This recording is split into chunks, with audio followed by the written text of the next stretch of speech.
The UK economy is crumbling. The government keeps on borrowing more and more money, and this is happening while the borrowing costs of that debt are also skyrocketing, which is leaving the government with no other option than to increase your taxes more and more and more, even higher than the already very high levels where they are now, which is unsurprisingly leaving a lot of successful and wealthy British people to leave the country. The UK last year had the second highest number of net exiting millionaires. That is really how bad the situation is in the UK. So whether you're interested in leaving the UK to the UAE, where I am, or to some other country, then in this video, as someone who went through this process myself and who has helped hundreds of other people do this as well, I'm gonna give you the 5 steps that you need to go through to legally exit the UK tax system. And by the way, if you're still an entrepreneur who is in the UK, then first of all, I really don't know what you're doing over there.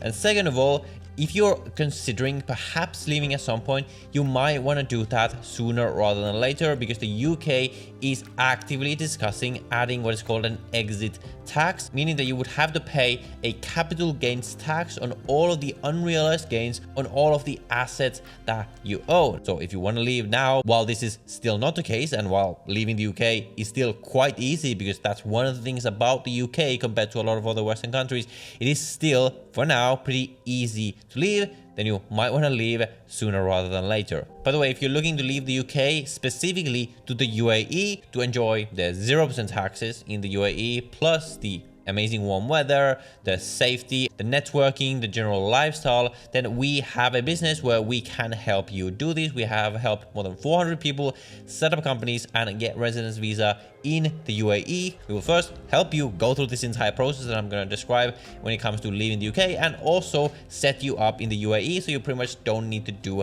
anything. This is exactly how we would help, for example, people from the UK like Dan, whose testimonial you can see on the screen, or many other of the testimonials that you can find on our website or on Google. Exit the UK legally and move to the UAE. So if you're interested in that process, you can book a free discovery call with us in the first link down below in the description. With that said, let's get into the steps. So the first step is to actually figure out where you're going to go. So obviously we help people move to the UAE, but obviously that is not the only option. A lot of people these days in the West, especially in the UK, think like, oh, well, there's no places to go, because they just look at other Western countries that broadly have all of the same problems that the UK has. When in reality, if you just look outside of your Western bubble, there are so many amazing places where you can go. Obviously, this is going to depend on your situation, what you like, how you earn your money, etc., etc. There's amazing places in Southeast Asia. A lot of people like Latin America, although it's not my personal favorite. Obviously, the UAE, and for a very high-end destination with not zero but reasonable taxes, we also have Singapore. I have some videos on the channel about setting up companies in Singapore. So I encourage you to explore, out of all the options in the world, which one would meet your preferences the best. And by the way, this doesn't just have to be one place. I don't personally live in one place for the entire year. I live in the UAE for around perhaps 6-7 months of the year, and the rest of the time I spend in places in around Southeast Asia. If you want to lower your taxes, I would recommend just having a tax residence, so the main base that you spend time in a place with 0 or reasonably low taxes. The UAE is the easiest one because it's very easy to move there. It's very easy to get tax residency. You actually only have to spend 3 months in the UAE to get tax residency, although you need to make sure that you don't then spend too much time in any other country to trigger tax residency there. But regardless, you want to form yourself an exact plan on where you're going to spend time and think about how that impacts your tax situation. And of course, we can help you with this plan as well. The second step is to set up a new company outside of the UK. This is assuming you're an entrepreneur. You want to do this before you get rid of your UK companies. But the big thing to understand is that where you set up your company doesn't necessarily have to be where you're going to live. You might have a situation where you perhaps want to live in Thailand, but you probably still don't want to set up a company in Thailand. It's actually quite difficult for foreigners to set up companies in places like Thailand or Indonesia. You might have minimum capital requirements or things like that. So then depending on your situation, you might want to actually set up your company somewhere else, like in the UAE, or you might want to have something like the US LLC. Singapore is a popular option. Hong Kong is a popular option. So there's many options out there. But figure out which one makes the sense for your situation and set up your new company first. Step number 3 will be to go through and understand what the UK calls the statutory residence test. So for this entire process to make any sense, you need to become non-tax resident in the UK, and they have these specific tests that they call the statutory residence test that they use to determine when someone is or is not considered a UK tax resident. And you will find this on the UK government website.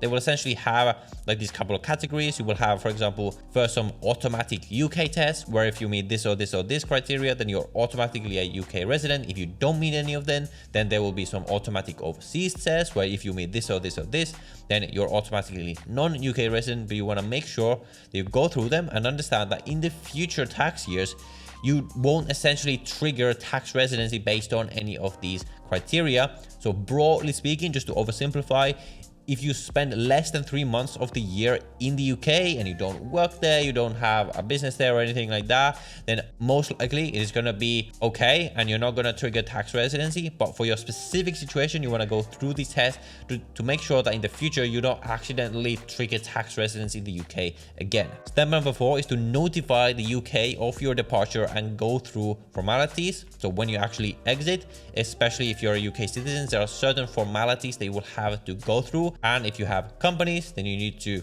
essentially notify that you're migrating these companies out of the UK, because you actually want to leave first before you dissolve your companies. Because if you dissolve your companies while being a UK resident, then you're going to have to pay full income tax on all of the gains of that company.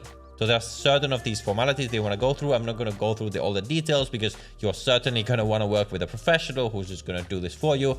Obviously, if you're working with us, then we will just connect you to the professionals on the UK side. So you don't need to like worry about like, oh, I'm going to find the right lawyer or anything like that. So you don't need to worry about it, but just understand that you can't just leave. There are certain steps that you need to go through. And this will also include what is called the UK exit charge. So the UK doesn't have an exit tax in the sense that automatically there's going to be a tax on all of your assets, but they do have an exit charge on the value of your companies that you're migrating out of the UK on the day when you leave. But basically, for all the people that I know that have gone through this, if you are in a situation where you have, let's say, a one-person company, there's usually a way for you to argue that the value of your company is 0 and that you don't actually have to pay this tax. But in certain cases, you are probably going to have to pay. So again, you want to definitely work with a professional to go through this properly and understand exactly what you have to pay, if you have to pay. So that is also something to keep in mind. And finally, step number 5 is to dissolve your UK companies. Now, in certain cases, depending on your business, whether you have partners in your business and things like that, there might be cases where you might want to keep your UK companies, but most likely it's going to be better if you dissolve them, because if you don't, they may still continue to be taxable in the UK, even if you don't live there. Now, again, the details are going to depend on your situation. So you want to work with a professional who can advise you on the best course of action. But especially if you're location independent, it's going to be much easier for you to just, again, set up your new company, which you would have done in step number 2 in your next country or wherever you're setting up your business. And then after you have become non-resident in the UK, then you will dissolve your UK companies, which means that now you don't have to pay any tax on the gains on that business. And again, obviously this video is not tax advice, anything like that. This is just generally how it works for myself or my friends, everyone I know who's exited the UK, as well as our clients. And for all of the details, you can again book that free call if you're interested to know exactly how to go through this process in the case when you are specifically moving to the UAE, and also why would you move to the UAE at all? Is it really the best option for you? Then I recommend you watch this video right here, where I show you exactly how I personally and why I personally moved from the UK to the UAE, and how the process can be done in as little as 2 weeks if you do everything correctly. So watch that video next, and I will see you in the next one.